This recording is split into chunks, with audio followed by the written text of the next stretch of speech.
Gostaria de poder estar convidando aqui o ministrante da palavra, né? Vai estar dando um ensino. Irmão Rinaldo. Amém? Amém, irmãos? Graça e paz. Aleluia.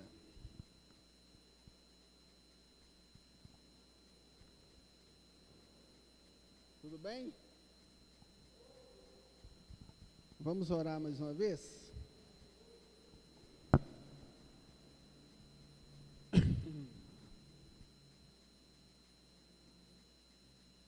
Pai maravilhoso, nós te exaltamos, porque nós estamos, Senhor, debaixo das tuas poderosas asas, Senhor.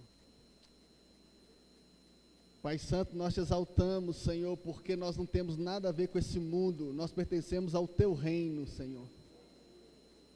Ó Deus, e nós somos, Senhor, reis, tu nos fizestes, reis e sacerdotes nessa terra. Senhor, e nós nos gloriamos na cruz de Cristo, através da qual o mundo está crucificado para nós, e nós estamos crucificados para o mundo. Espírito Santo, revela isso no nosso interior. Senhor, as enfermidades pertencem ao mundo, não pertencem ao teu reino. Senhor, as pragas, as pestilências pertencem ao mundo, não pertencem ao teu reino. Pai Santo, nós estamos debaixo das tuas asas. Faz com que a tua igreja entenda essas coisas, Senhor, e que nós possamos entrar debaixo das tuas asas, Senhor, assim como Ruth conseguiu entrar debaixo das asas do rei Boaz. Pai Santo, naquele símbolo ali da igreja, debaixo da proteção do Altíssimo. Pai bendito, nós estamos vivendo, Senhor, dias proféticos maravilhosos. Senhor, dias, Senhor, em que o Senhor está abalando as estruturas da terra.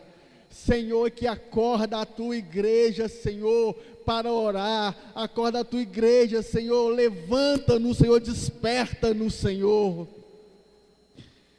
Pai Santo, e que ainda haja tempo, ó Deus, para que a gente possa, Senhor, experimentar aquilo que o Espírito Santo tem trazido para nós nesses dias.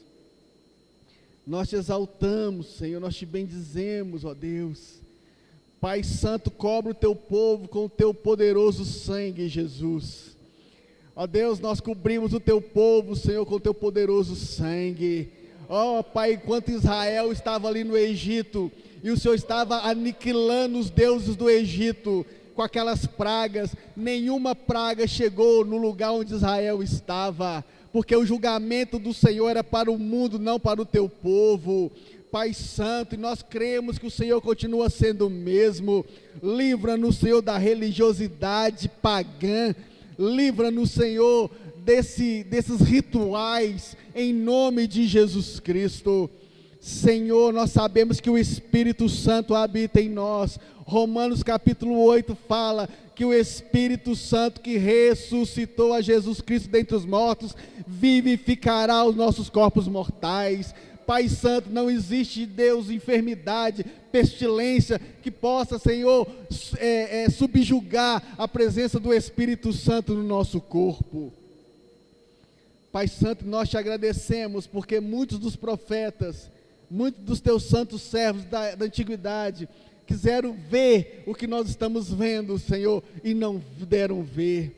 Nós te agradecemos, Senhor, e te pedimos, Espírito Santo, que o Senhor nos levante com revelação, para que nós possamos nos posicionar, ó Deus, naquilo que nós precisamos estar, ó Deus, posicionado para que a tua vontade se cumpra na nossa vida, que a tua vontade se cumpra, Senhor, na nossa cidade, Senhor. Pai Santo, nós nos movemos, Senhor, como o reino do Senhor, em nome de Jesus, em nome de Jesus, em nome de Jesus, no nome poderoso de Jesus, no nome poderoso de Jesus, no nome poderoso de Jesus, no nome poderoso de Jesus, é no nome poderoso de Jesus, no nome poderoso de Jesus, aleluia. Oh Espírito Santo, vem estar conosco aqui, Senhor, nessa hora.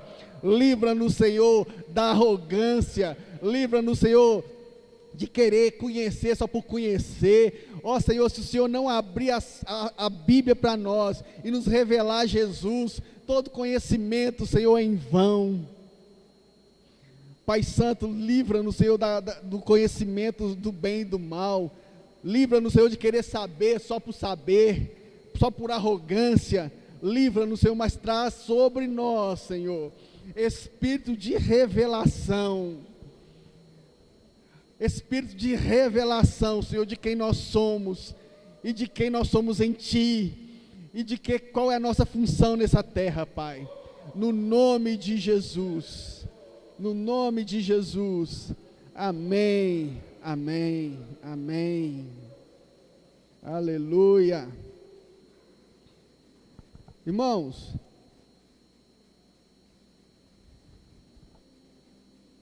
quando a gente fala sobre, é importante a gente dizer que o reino, está falando, o evangelho do reino, não é um evangelho diferente, só existe um evangelho.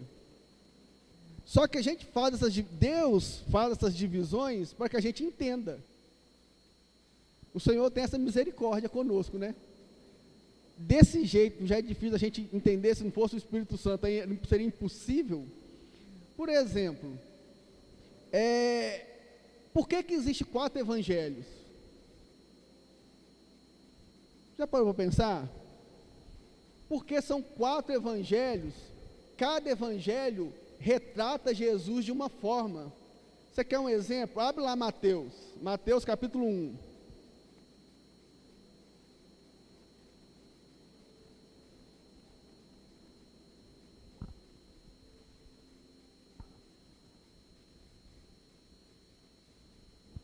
Mateus 1:1.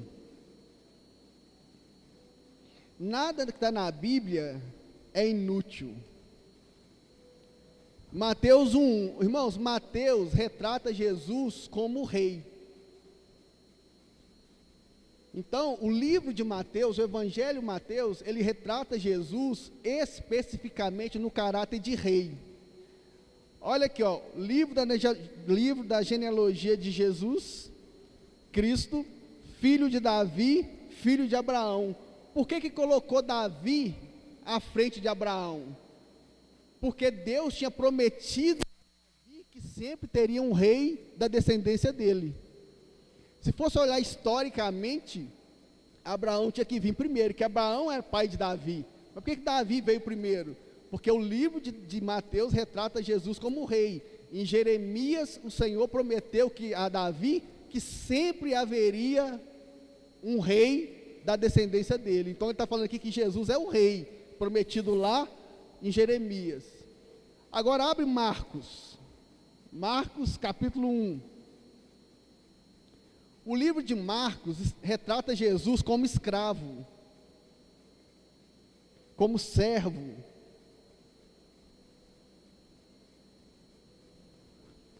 Repara que o livro de Marcos não tem a genealogia de Jesus.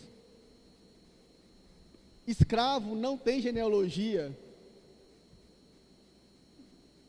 Então não precisa de genealogia aqui em Marcos. Está vendo como é que o Espírito Santo é perfeito? Para que escravo não tem genealogia? Agora pula para Lucas. Lucas 1. O livro de Lucas retrata Jesus como um homem perfeito.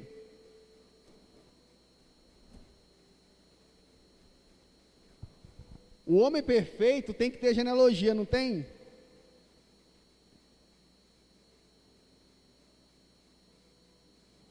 Aí fala lá desde Maria e depois fala da genealogia de Jesus.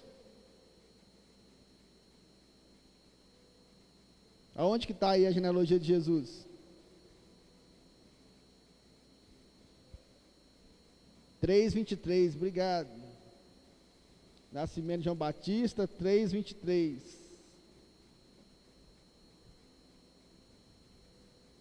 Cadê? Genealogia de Jesus Cristo. Olha aqui, olha no verso 38. Ele começa falando da genealogia de Jesus até chegar em Adão. Olha lá, ó. Foi desde até chegar em Adão. Por quê? Porque ele queria demonstrar que Jesus era o homem perfeito, descendente de Adão. Beleza? E agora João. Então, ó, Mateus retrata Jesus como rei. Se você quiser saber sobre o reino de Deus, as maiores revelações sobre o reino estão em Mateus. Tem alguma coisa também nos outros, mas a maior parte está em Mateus. Se você quiser saber sobre serviço, Jesus, servo, é Marcos. Se você quiser saber Jesus, o homem perfeito, está em Lucas. O Evangelho de Lucas, inclusive, é tão perfeito que está tudo em ordem cronológica. O Evangelho de Lucas. E João? João trata Jesus como filho de Deus. Coloca lá, João 1:1. Tem a genealogia do filho de Deus. No princípio era o verbo, e o verbo estava com Deus, e o verbo era Deus. Está aí a genealogia do filho de Deus. João trata Jesus como filho de Deus. Tem revelações muito profundas sobre Jesus no livro de João, sobre a divindade de Jesus, sobre o Espírito Santo, e ali vai. Então, quando o Senhor divide essas coisas para a gente poder entender. Então, quando a gente fala evangelho do reino, não estamos falando de um evangelho diferente. Muito pelo contrário, é porque a igreja, nós como igreja, a gente tratava que o plano final de Jesus, o plano final do Senhor, era nos tirar do inferno, era nos dar a vida eterna, era nos salvar. Então a gente vem para a igreja, se aceitei Jesus, estou livre do inferno, pronto. Isso é o evangelho da graça. Só que o plano original do Senhor não é só nos tirar do inferno. O plano original do Senhor é dominar sobre essa terra. Ele vai dominar sobre essa terra. E aí a gente viu desde lá de Gênesis, o plano original do Senhor. Adão vai, domina, sujeita, não é? Sujeita sobre quem? A gente viu que o pecado não nasceu em Adão, o pecado já veio antes. Nasceu na rebelião dos anjos. Lúcifer, ele foi o pecador, né? A origem do pecado nasceu nele. E Deus falou assim, não, peraí, eu vou estabelecer, Deus decidiu estabelecer o reino dele, porque o reino de Deus, irmão, é de geração em geração. O reino de Deus é de eternidade em eternidade. Deus manda em tudo. Tudo, está em Salmo 45, ele sempre mandou em tudo. Deus não teve início de dias e nem vai ter final de dias. Ele vê tudo como sendo a mesma coisa, passado, presente e futuro. Ele vê tudo como sendo uma coisa só. Ele é o Deus que chama o final aqui do presente, né? Ele fala assim, ó, ele fala como que vai acabar desde o início, porque ele já fala tudo, ele já vê tudo. Mas só o Senhor é assim, onisciente. E o que acontece? Ele decidiu estabelecer, teve essa rebelião, a terra se tornou sem forma e vazia.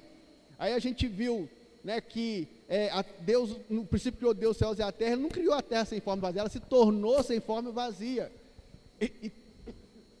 E aí tinha o abismo, e o Espírito de Deus pairava sobre o abismo, prendia todas as trevas, né? A Bíblia fala que as trevas pairavam sobre o abismo, e o Espírito de Deus pairava ali. Ou seja, o Espírito Santo estava segurando o inferno todo ali, sozinho. Deus restaurou a terra, colocou Adão, e falou assim, Adão, vai lá agora e conquista, subjuga, arrasta as trevas. Se o diabo não pode ficar na terra, onde ele poderia ficar, gente? No inferno. O inferno foi preparado para o diabo e seus anjos, não foi preparado para o homem. O que o diabo fez? O único jeito dele subjugar, ele não poderia subjugar Adão antes do pecado, porque Adão estava revestido da glória de Deus. Irmão, quando o crente, né, revestido da glória de Deus, não tem como subjugar, as trevas têm que sair. Eis o segredo. Então, o que o diabo fez? Seduziu Eva para que Eva cometesse pecado. Não é? Essa história toda a gente conhece. Só que aí tem uma coisa muito interessante, que depois a gente vai ter um dia só falar sobre justiça. Sobre justiça de Deus. Que a Bíblia fala que nós fomos feitos justiça de Deus. E só que a gente não entende essas coisas. Fica parecendo o Espírito Santo tem que trazer daqui para o nosso coração, para o nosso espírito. Toda vez que a Bíblia fala do coração, irmão, está falando do espírito. Lembra que nós somos o espírito, possuímos uma alma e habitamos num corpo. Não está falando do coração carnal que bate, do órgão que bombeia sangue. Está falando do espírito. Tudo que Deus vai fazer, tudo que Deus faz no nosso espírito. Por quê? Deus é espírito. E importa que os seus adoradores o adorem em espírito e em verdade. A palavra de Deus é viva e eficaz, mais poderosa do que a espada de dois gumes, apta para separar alma do espírito. Porque a alma, o nosso corpo faz parte da carne, para Deus é carne. Só o espírito interessa para Deus. Tá? O que não é do espírito é carne. Então, olha só. Qual é, quando em Efésios, a gente vai ver esse texto, Paulo fala assim, grande é esse mistério, mas eu quero dizer em relação a Cristo e a igreja, está lá em Efésios. Deus colocou Adão no jardim, nós estamos falando sobre justiça, hoje eu só vou citar, para você orar, para que Deus te revele, a você e a mim também. Mas assim, Deus colocou Adão, aí Deus falou assim, não é bom que o homem fique só, beleza? Fez Eva. Como que Deus formou Eva? Adão dormiu, abriu o lado de Adão, tirou uma costela, saiu Eva. Como que Deus fez a igreja? Jesus dormiu na cruz, veio um soldado, abriu o lado dele, saiu sangue e água. Sangue, novo nascimento, o evangelho da graça. Água, João 3, nós vimos aqui Nicodemos, quem não nascer da água e do Espírito não pode entrar no reino de Deus, lembra? João 3, Nicodemos, quem não nascer de novo não pode ver o reino, quem não nascer da água não pode entrar no reino. Então ali Jesus na cruz, ele estava formando, ele entregou o sangue e a água, beleza? E daí surgiu a igreja, tranquilo? Só que lá no Éden, o que aconteceu? Eva pecou, e a gente viu o seguinte, quando eles pecaram, eles fugiram da presença de Deus, Deus deu vestes para eles, a vergonha deles acabou, você lembra? Quando Deus vestiu eles, pronto. Então a questão do novo nascimento, a questão da salvação está resolvida. O evangelho da graça, o evangelho da salvação, ser livre do inferno, quando eu falo salvação, entenda por ser livre do inferno, nascer de novo, essa questão está resolvida. Foi resolvida lá no Éden, ó, está aqui, vestiu, pronto. Mas mesmo com a questão da graça, da salvação resolvida, o problema do homem continuou na alma dele.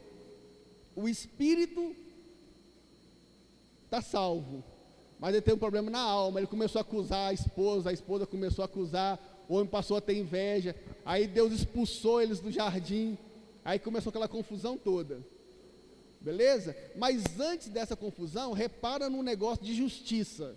Falei isso tudo só para chegar nesse ponto, porque esse é o ponto principal da igreja.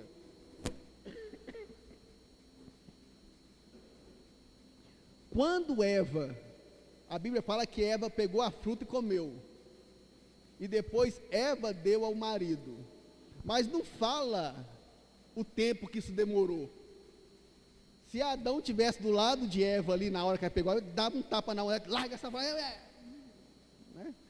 Meu amor, tira a mão daí, mas não estava. Então assim, Eva comeu a fruta bem antes do que Adão.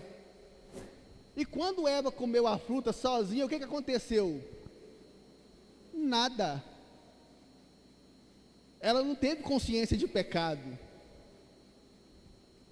A Bíblia fala que depois que Adão comeu a fruta, os dois tiveram consciência de pecado. Porque Adão falou assim: essa é a carne da minha carne. O marido e a esposa são uma só carne. Irmão, isso é tão sério, você consegue entender por que Deus criou o casamento. Isso, mas não é esse assunto agora. Quando Adão comeu, os olhos dos dois, a Bíblia fala, os olhos de ambos foram abertos. Beleza? Então, olha só. Agora Jesus, o último Adão, segundo Coríntios, de acordo com Coríntios, o último Adão venceu na cruz e se tornou justiça para a igreja. Então, não importa a gente, não importa assim, entre aspas, não estou dizendo para a gente sair pecando, não. Eu estou dizendo o seguinte: a justiça que nos mantém diante de Deus é a justiça de Jesus, não é a nossa justiça. Quando eu oro, eu não oro porque achando que Deus vai me atender porque eu sou bonzinho, porque eu jejuo, porque eu vou no monte, porque eu faço isso, porque eu faço aquilo. Eu tenho que orar confiado na justiça de Jesus. Ele é a nossa justiça, só Ele. Então, quando eu sei que não depende de mim, imagina se Adão não tivesse comido do fruto, só Eva tivesse comido, a gente estaria no Éden até hoje, de boa. Por quê? Porque ela não teria consciência de pecado, porque a Eva é a igreja.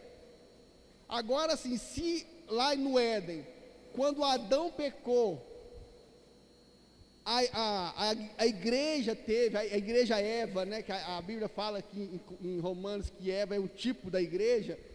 A igreja Eva teve consciência de pecado por causa do quando Adão pecou. Então, irmãos, quando Jesus foi ressuscitado dentre os mortos e se tornou justiça de Deus, Ele ressuscitou para tirar de nós a consciência de pecado. Isso significa que é como diante de Deus, é como se você e eu nunca tivéssemos cometido um pecado na vida. Completamente justo. Isso coloca a nossa oração em outro patamar diante de Deus. Só que para a gente entender isso, nós temos que entender o Evangelho de Cristo, que a gente vai ver que é um dos fundamentos da igreja. Quando Pedro, a gente viu 3 fundamentos, né? Pedro, Tiago e João. Pedro é a revelação de Cristo. E quando o Espírito Santo colocar no nosso coração que nós somos uma pessoa com Jesus, a igreja é um só com Jesus, a gente vai poder viver o poder de Jesus. Sabe por quê? A igreja católica, né, a igreja protestante saiu do meio da igreja católica. A igreja católica criou uns cânones. Então, a gente nasce na igreja evangélica achando que os apóstolos tinham alguma coisa diferente de nós. Que Pedro, a igreja católica, não, São Pedro, São Paulo, são isso, são aquilo. A igreja católica, por quê? Porque o diabo quer exaltar o homem. Aí você fala assim: não, eu nunca serei como o São Pedro, como se Pedro fosse algo diferente, tivesse alguma coisa a mais do que eu e você, como se Pedro não tivesse problemas, como se Pedro nunca tivesse cometido pecado. E se você ler a Bíblia direitinho, você vai ver que ele cometeu vários pecados, de orgulho. Mas qual era o segredo? Por que o Espírito Santo podia fazer como fez obras na vida deles e muitas vezes não pode fazer na nossa? Se você ler o livro de Atos, você vai ver o próprio Pedro falando. Depois que ele fez aquela cura lá na Porta Formosa,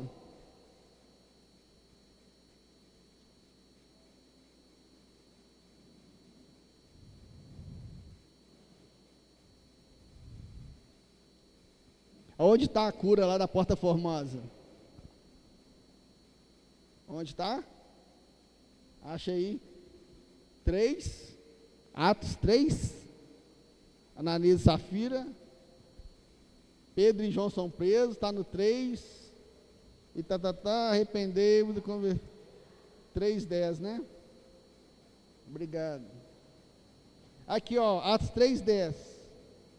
Vamos ler do 11.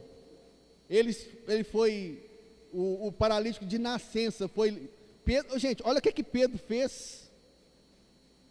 Qual é o segredo? Mateus 13 fala assim: a vós é concedido saber os mistérios do reino dos céus, mas a eles não, por isso que por eles eu falo por parábolas. Vamos trocar mistério por segredo? É a mesma coisa, não é? A vós é dado saber o segredo.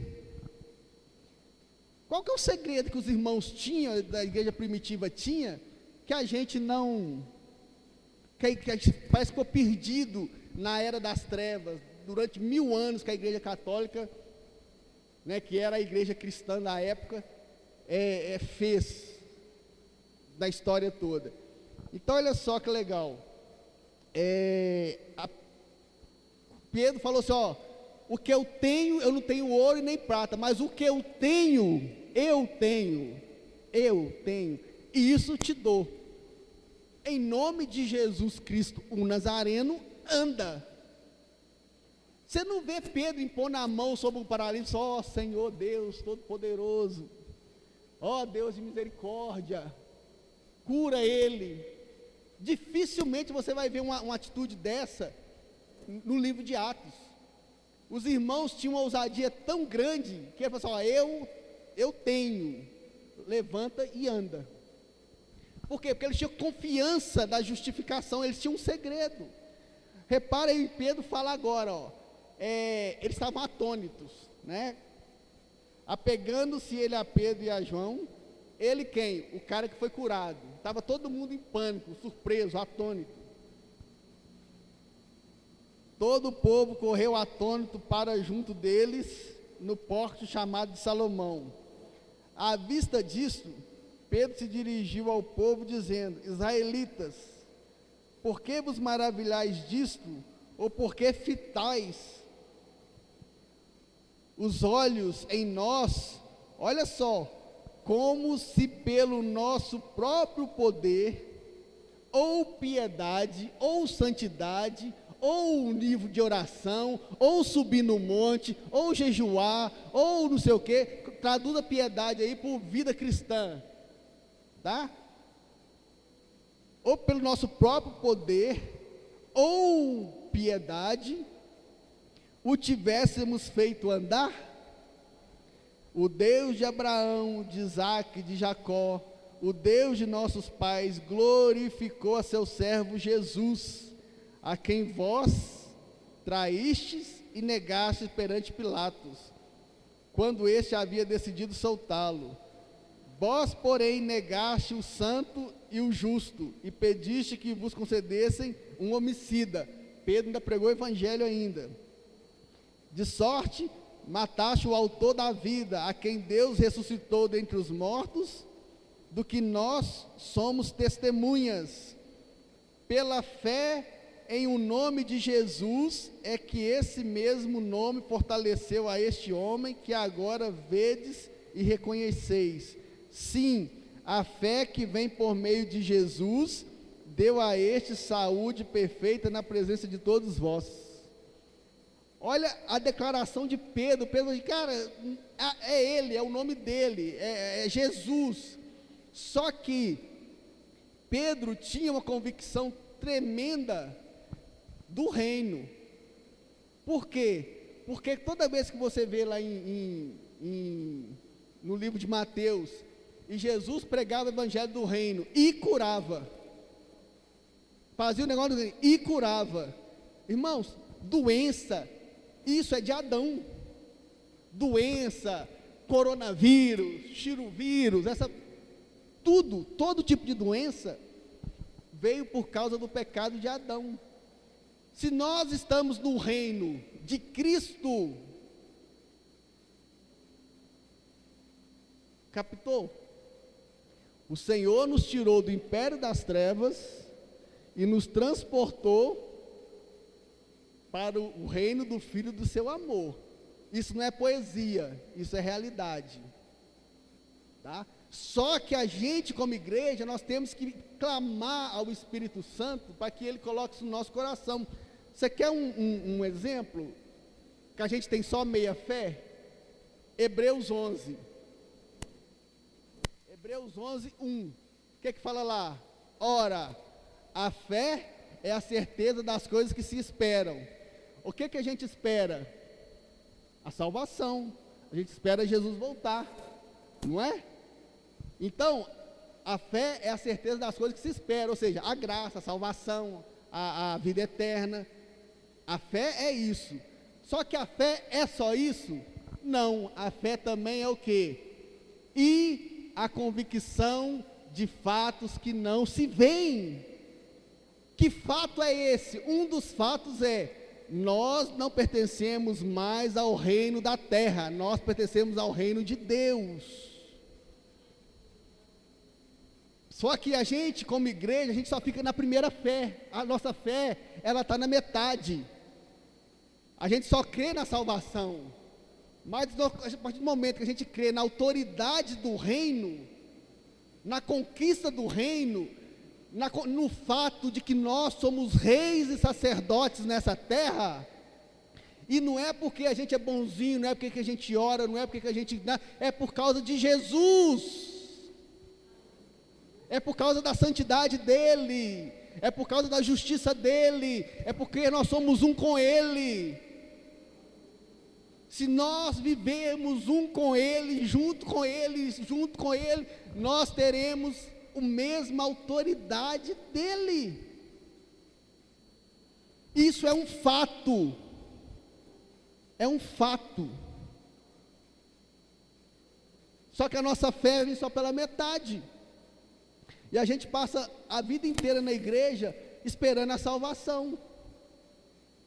E o Senhor, o propósito de Deus é: avança, vai para cima, conquista o reino. Exemplo, Mateus 28, a grande comissão. Nós vamos pegar primeiro Marcos. Por que nós estamos dando esse panorama, irmãos? É porque você entender, porque nós estamos vendo de cima. Depois nós vamos entrar, se Deus permitir, nos fundamentos. Nós vamos começar, se Deus permitir, pelo Evangelho de Cristo. E aí nós vamos ver fundamentos. Mas pega aí, por exemplo, deixa eu achar aqui.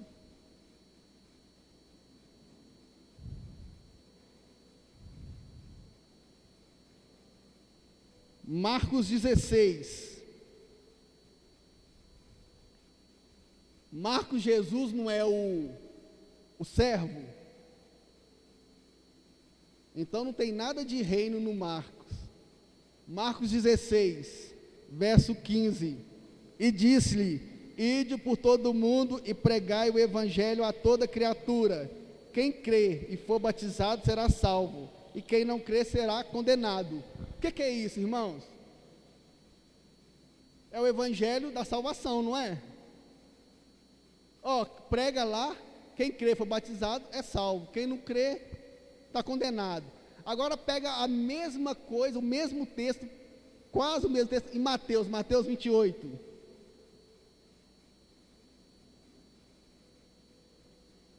Mateus 28, verso 19. Mateus 28, 19. Ide, portanto, fazei discípulos de todas as nações. Aí agora é reino, é conquista de nação, é o reino de Deus conquistando as nações. Por quê? Em Mateus agora está falando de um rei, é o rei Jesus dando uma comissão.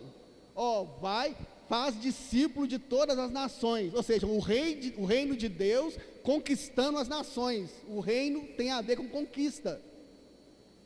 Batizando-os em nome do Pai, do Filho e do Espírito Santo.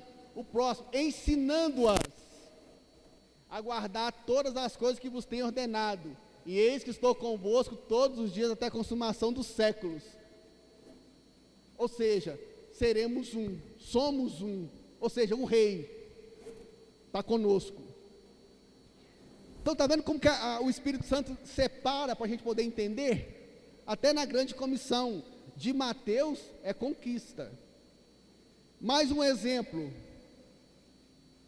João viu o livro selado na mão de Deus.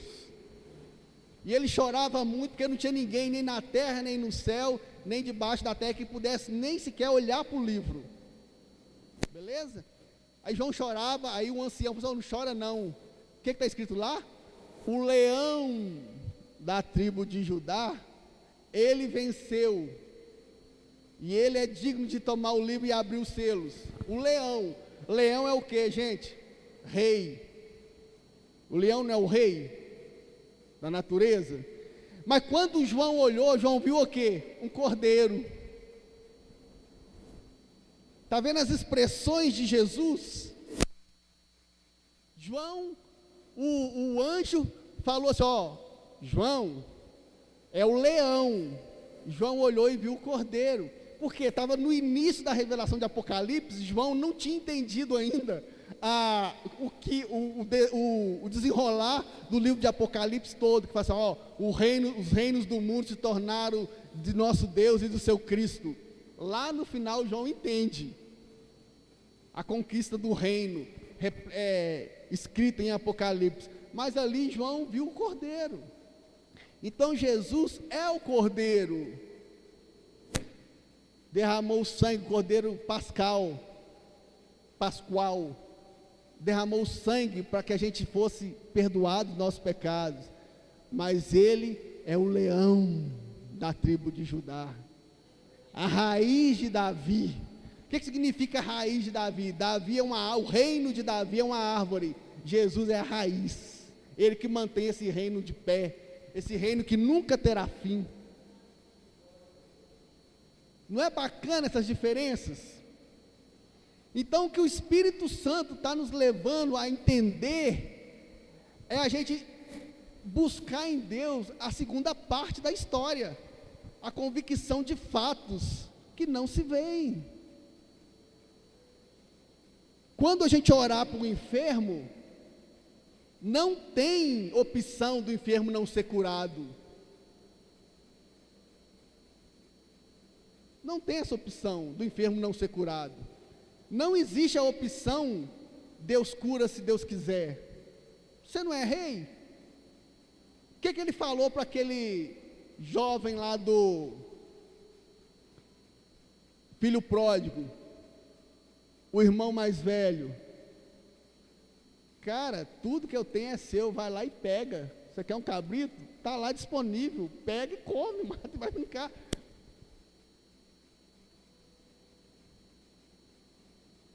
E o jovem, o novinho, o pródigo, ensina da graça. Então hoje, muitas vezes a gente fica o pródigo, vai lá, gasta tudo que a gente tem, né? Gasta os bens do reino, né? Gasta os bens do reino, vivendo dissolutamente nesse mundo, mas depois volta para a casa do pai. Mas os bens do reino já era, o cara passou a ser filho, mas a herança dele se perdeu, concorda? Então, o que acontece? A Bíblia fala o seguinte, Mateus 5, vós sois a luz do mundo. Quem falou isso, gente? Jesus. O que é a luz? O povo que estava em trevas viu grande luz. Luz diz respeito à salvação, ao povo sair das trevas, nascer de novo, beleza? Mas Jesus também falou o seguinte, vós sois o sal da terra, a luz diz respeito ao evangelho da graça, o sal na terra diz respeito ao reino, o sal que impacta a terra. Ninguém joga sal na terra para que a terra fique igual. Sempre coloca sal na terra para alguma coisa acontecer com essa terra.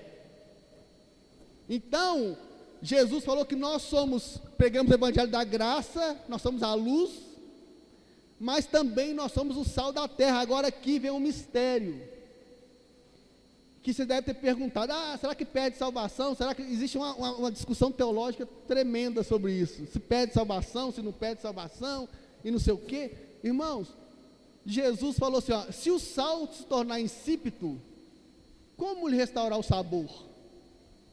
Mas ele não falou assim, e se a luz apagar, como é que eu vou acender essa luz de novo? Ele não podia ter falado? Então, meu querido, assim como o jovem, o filho pródigo, perdeu a herança dele, perdeu os bens dele. O que eram aqueles bens? Era o reino, entenda a casa do pai, o reino. Ele pegou os bens dele e foi gastando por aí, no mundão, a herança dele. Quando ele estava lá no buraco, ele lembrou que ele era filho e voltou.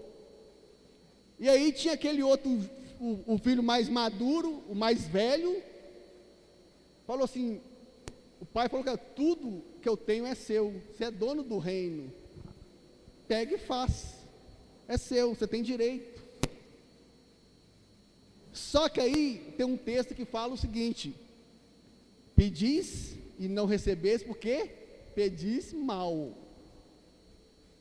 pediste para se deleitar, ou seja, toda vez que a gente pede algo que Jesus não pediria, você está sacando a moral da história? Se eu sou um com Jesus, isso é um fato, você pode não entender, mas é um fato, e o Espírito Santo vai nos revelar isso.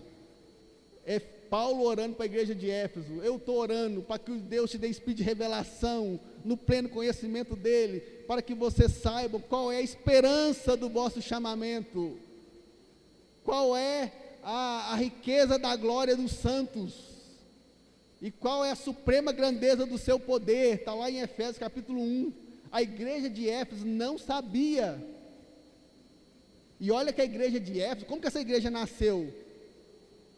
Atos 19, um avivamento tremendo, e o povo queimava os livros de bruxaria, nasceu essa igreja, só que ela não tinha revelação ainda de quem ela era.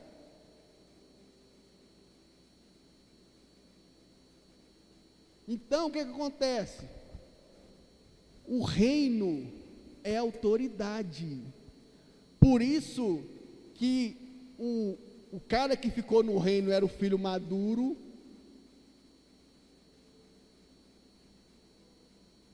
Romanos capítulo 8, fala lá de 2 filhos, né?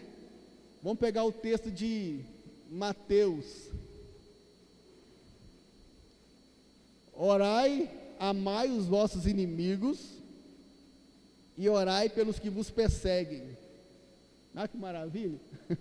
Mateus capítulo 7, para que vos torneis filhos do vosso Pai Celeste, porque Ele faz nascer o seu sol sobre os justos e injustos. Só que filhos aí,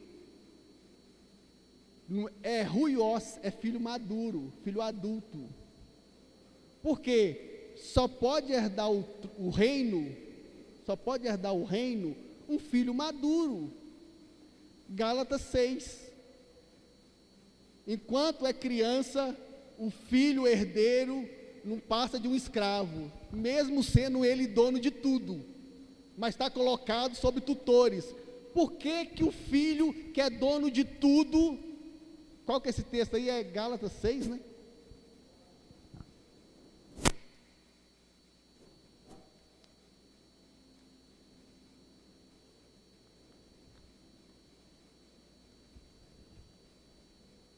Acho que é Gálatas 4, 6.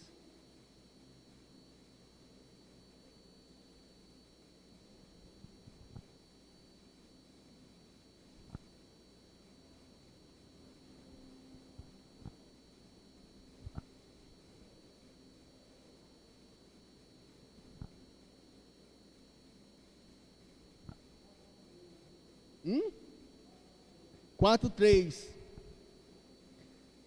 O filho, assim também nós, quando éramos menores, estávamos, não, 4:2, é o antes. 4:1. Isso aí é para você anotar. Digo, pois, que durante o tempo em que o herdeiro é menor, ou seja, ele é herdeiro de tudo, mas é criança, em nada difere do escravo, posto que ele é senhor de tudo, mas está sob tutores e curadores até o tempo pré-determinado pelo pai, até que ele cresça. Para eu e você podermos Deus entregar autoridade nas nossas mãos, a gente tem que deixar de ser criança, amadurecer.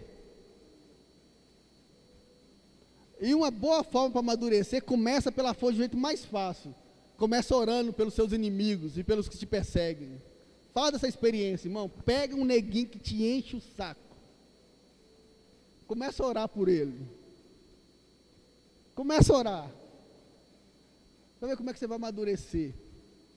Não é? E a gente vai ver, isso é cultura do reino. Mas está achando que é o reino de Deus. Jesus falou, se a vossa justiça não exceder em muito a dos escribas e fariseus, de maneira nenhuma você vai entrar no reino. Tem uns irmãos que acreditam que é o seguinte, eles pregam o seguinte, que o reino de Deus virá sobre a terra, porque se a gente eleger presidente evangélico, políticos evangélicos, aí o reino de Deus vem, porque está todo mundo evangélico.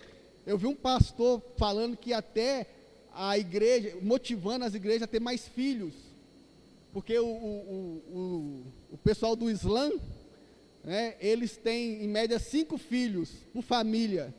Então ele fez uma conta lá, se continuar assim, daqui a pouco toda a Europa será islâmica, simplesmente porque tem mais islâmico, mais população islâmica. Aí ele falou assim, então vamos ganhar o reino, vamos passar na frente deles, vamos fazer mais menino, aí vai ter mais cristão.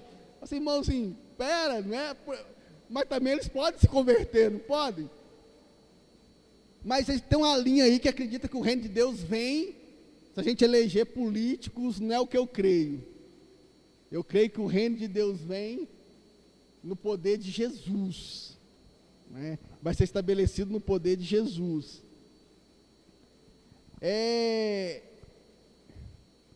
Efésios 2:15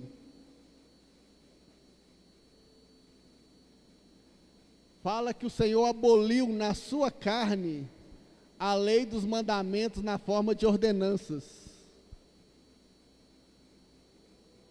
para que dos dois criasse em si mesmo um novo homem, fazendo a paz.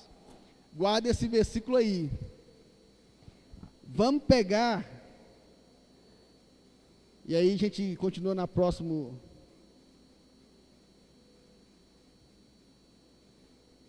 quarta-feira, se Deus permitir.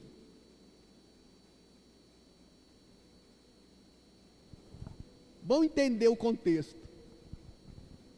Adão deu zebra. Deus criou o evangelho da graça e soltou o povo pelo mundo. Você não pode ficar aqui no jardim mais não. Se você ler o livro de Gênesis, você vai ver que logo quando eles saíram do Éden, começou a ter tecnologia, começou a surgir os caras que faziam ferramenta, aí depois teve o dilúvio, aí surgiu a grande, porque o Satanás também começou a correr atrás do reino dele. Qual foi o fundamento do reino de Satanás? Quando ele lançou os primeiros fundamentos, ele queria reinar sobre o quê? Sobre a Torre de Babel, na terra de Sinear. Nimrod, que é considerado o pai do satanismo, ele construiu uma torre e falou assim, vou construir uma torre que vai até o céu, afronta a Deus. Ele falou assim, agora nem se Deus mandar outro dilúvio, ele vai atingir essa torre. Mas a verdade, no original fala que tem o céu por cima. Aí eu faço uma pergunta para você, quem ensinou para esse cara técnicas de construção? Tinha faculdade? Não. E desde a antiguidade, o diabo vem estabelecendo o seu reino. Quem estava no Egito e ensinou os egípcios a construir as pirâmides? O povo fala que eram os extraterrestres. Até hoje, não existe tecnologia no mundo capaz de construir uma pirâmide, reproduzir uma pirâmide. Não existe. Ninguém consegue fazer. E aí você pega, mas lá no Egito, o Egito era tão ligado com o diabo, que quando Moisés jogou a vara lá dele, e a vara virou uma serpente, na frente de Faraó, os magos do Egito fizeram o mesmo. Olha o nível de capetologia que tinha naquele lugar. O nível de capetologia que estava ali no Egito antigo. Aí você pega assim, os maias. Você vai, os maias do nada desapareceram. Quem construiu aquelas pirâmides? Quem conseguiu os Stonehenge? Ou seja, o diabo, travestido de extraterrestre, foi montando as estruturas dele pelo mundo.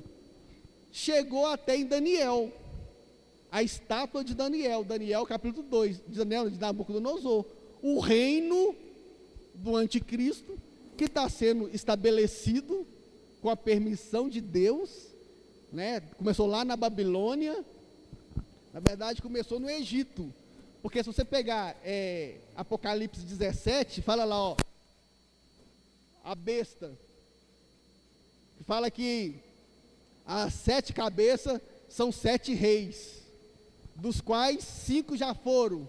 Quem eram os 5 reis que já foram? Egito, depois veio o Império Assírio, depois veio Babilônia, depois veio Medo-Persa, depois veio Grécia, aí depois estava Roma. Pessoal, 5 já foi, um existe, que era Roma, o outro virá, que é o reinado do anticristo, são os pés da estátua. Não é? Essa estátua que eu creio que ela está fazendo um teste aí de coronavírus, porque um dos requisitos que estão no manual deles é reduzir a população. Tá, você pode ler, em qualquer lugar aí tem, né, que eles vão fazer isso, o propósito deles fazer isso. Então, assim, é a estátua de Nabucodonosor, mas a Bíblia fala lá em Daniel que saiu uma rocha cortada sem mãos, saiu uma rocha que atingiu essa estátua nos pés. O legal é que os pés é 10 dedos, né? Em Apocalipse fala que a besta tem 10 chifres, e fala que os chifres são 10 reinos, que ainda não são reis. Mas, ou seja, são os pés, são os dedos que sustentam os pés, que dão estabilidade para a estátua toda.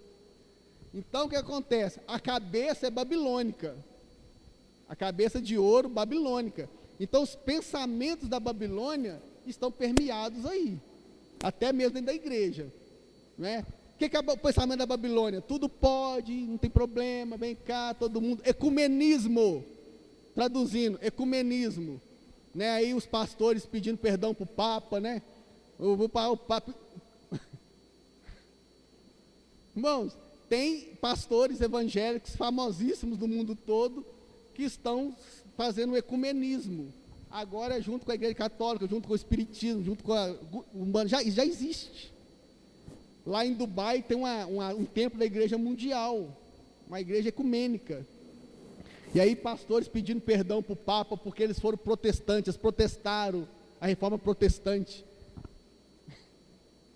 Mas enfim, o que acontece? A Bíblia fala que essa rocha, que é Jesus, foi cortada sem mão, atingiu a estátua nos pés, e destruiu a estátua toda, destruiu todo esse império, que está sendo construído desde o Egito. Satanás vem montando o reininho dele. Destruiu, e fala lá que essa pedra cresceu, virou uma montanha que encheu toda a terra. Ou seja, a rocha Jesus, ela vai encher toda a terra. Aí a gente lembra lá daquele texto: toda a terra se encherá da glória e do conhecimento do Senhor, como as ondas cobrem o mar. O propósito de Deus é esse. Ele vai estabelecer o reino dele. E Satanás está construindo dele. E o Senhor também construindo dele, do qual nós fazemos parte. Por isso, na quarta-feira que vem, a gente vai ver, era para ser hoje, mas o tempo é complicado, a gente vai ver a diferença entre reino dos céus e reino de Deus. Deus fez um recorte, tirou Israel, deixou Israel de lado. Israel era o reino. Vamos ler só Mateus 8, pega Mateus 8, 11, aí a gente termina. Esse texto é do servo do centurião. Se você pegar desde os 5, o centurião, o que é centurião? Era um general romano que estava sob 100 homens, por isso que ele chamava centurião, um soldado. Esse doido chegou para Jesus e falou assim: Senhor, o meu servo está doente, à beira da morte. Aí ele falou: não, eu vou lá curar ele. Aí o que ele falou? Não, Senhor, não sou digno que tu entres na minha casa, mas manda só uma palavra, porque eu também sou homem sujeito à autoridade, e tenho homens debaixo do meu comando. Se eu falo, vai, ele vai, vem, ele vem. Ou seja, o centurião reconheceu a autoridade real de Jesus, que Jesus era rei sobre todas as coisas. Não, você me mandar uma palavra, meu servo vai ficar curado. O centurião reconheceu o reino. O que Jesus é? Então Jesus falou o quê? Nem mesmo em Israel achei fé como essa. Ou seja, quando a gente tiver a fé do centurião, mas cara, nós estamos no reino. O reino de Deus é pauleira. O reino de Deus não tem para ninguém. O reino de Deus nunca perde. O reino de Deus, a Bíblia fala que nunca será abalado. O reino de Deus nunca vai ser abalado. Já pensou quando a gente tiver a fé desse centurião?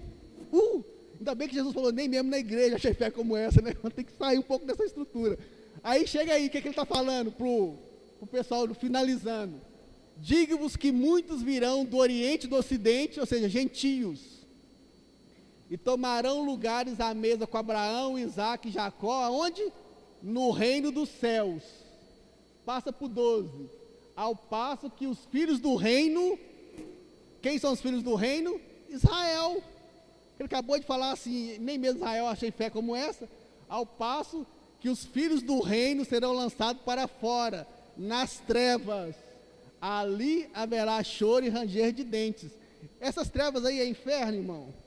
Não, é umas trevas, é fora do reino. Israel, né? Assim como eu e você, se ficar fora do reino, vai ter choro e ranger de dentes de arrependimento. Não, perdi esse negócio. Igual o filho pródigo, eu desperdicei. Pródigo significa desperdiçador. Eu peguei a minha herança, era para eu ser o cara, era para eu estar no reino. Eu desperdicei com a mulherada, com a gandaia, no mundo, vivendo dissolutamente. Agora eu estou aqui, estou salvo, ótimo, estou na casa do Pai. Mas eu queria estar no reino, eu perdi o reino. O reino você perde. O sal vira insípido. E não tem jeito de... Agora a salvação, a luz não se apaga. Mateus capítulo 7, só para você estudar em casa. Nem todo que me diz Senhor, Senhor, entrará onde? No céu? Entrará no reino, mas aquele que faz a vontade do meu Pai. Muitos dirão naquele dia, Senhor, Senhor, em teu nome fizemos isso, em teu nome fizemos aquilo, em teu nome expulsamos demônios. Irmão, você vai falar que esses caras não são crentes? Sendo que a Bíblia fala que ninguém fala Senhor Jesus se não for pelo Espírito Santo. Eles expulsavam demônios, era crente, mas só ser crente, falar Senhor, Senhor, não é suficiente para entrar no reino. Tem que fazer a vontade do Pai. Então é isso que a gente está. E uma das vontades do Pai: ama seus inimigos, ama, maravilha, ora pelos que os perseguem. Se você vai sentar no trono de Deus, a sua justiça tem que ser como a justiça de Deus. Você tem que julgar exatamente como Jesus julgaria. Aí o trem começa a ficar torto, a porta começa a ficar estreita. E tem que ser através do Espírito Santo, irmãos. Amém? Vamos ficar de pé? Ô, Luciano.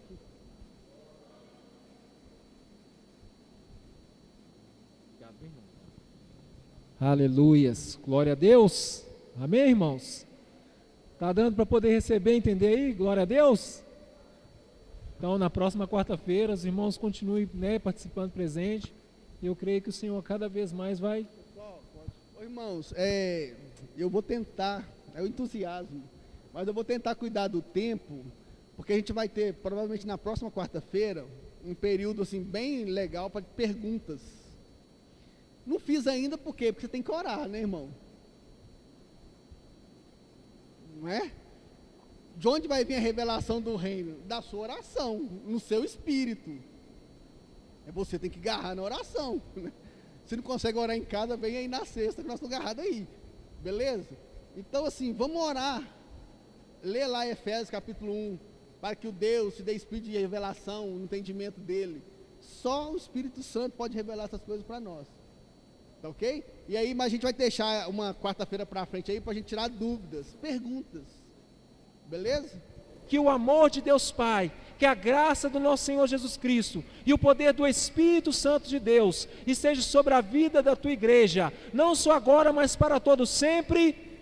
Amém. Que o Senhor continue, meu irmão, te guardando, te abençoando, porque a vitória é nossa em nome de Jesus. Amém. Deus te abençoe em nome de Jesus. Aleluias.